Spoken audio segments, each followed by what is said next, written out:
You know, we did Woodstock in '99, and I remember my manager saying, "This could either make your career or break it." And I'm like, "What?" You know, we're getting ready to go on stage. There's like 100,000 people Right out before there. you went on Right stage? before we went on, I'm Dude, like, what the dude, you don't say that right before you go on stage? It was not the right thing to say.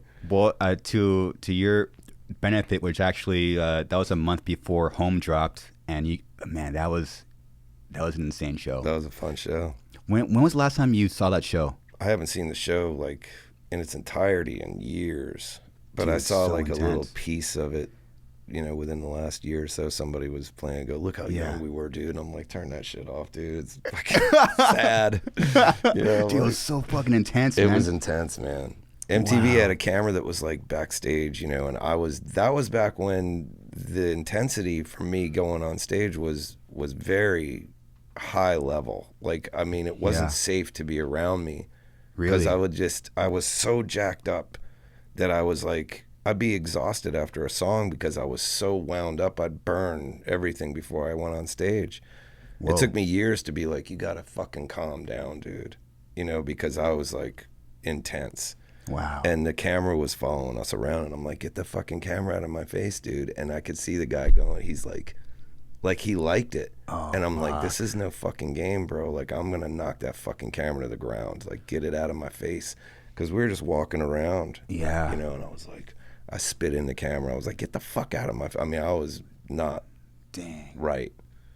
You know? I mean, getting ready to go on stage and like hitting my head against this concrete wall, you know, and all of a sudden, you know, it's like, and I'm like, getting ready to go on, you know, and I'm like, almost knocked myself out getting ready to go on, you know, just like very intense, you know? And then I miss it.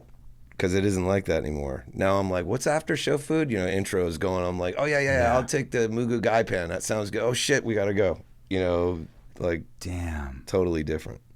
Yeah. I mean, I can only imagine. I mean, Woodstock, I mean, that is like the biggest of the biggest. It's like, it's the most like legendary, massive show of all time. Yeah, that was, we were last added to that thing. Like, somebody dropped off and we ended up being put in a good slot, you know, like a 6 p.m. or something like that. Jewel was playing against us on the other side of the hill, you know, so it's like no competition on that one. And they had already, you know, gotten pissed off about the $12 waters and the no toilets, so they were ready to, they had already started breaking shit. So we played that Sunday. So they burned the fucking place down like that day while we were there. Holy the shit. SWAT team getting us out of there and everything. Really? It was crazy. Do you remember like playing those songs?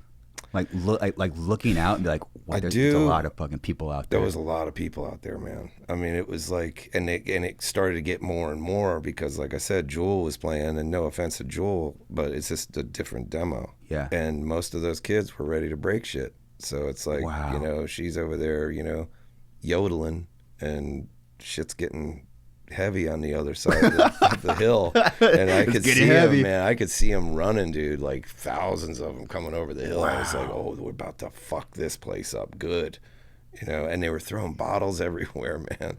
And some of them had piss in them, and you know, it was European style. You know, I was like, oh shit, they figured that one out. You know, they need to get that thing to the stage.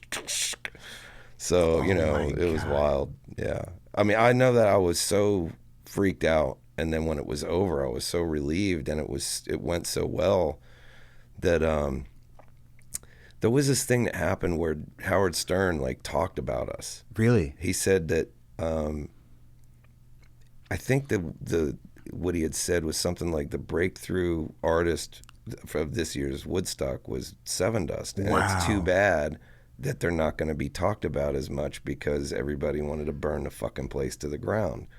So it was kind of that weird thing where it was like, man, Howard Stern talked really highly of us, but really everybody's talking about how, you know, they broke the place into pieces.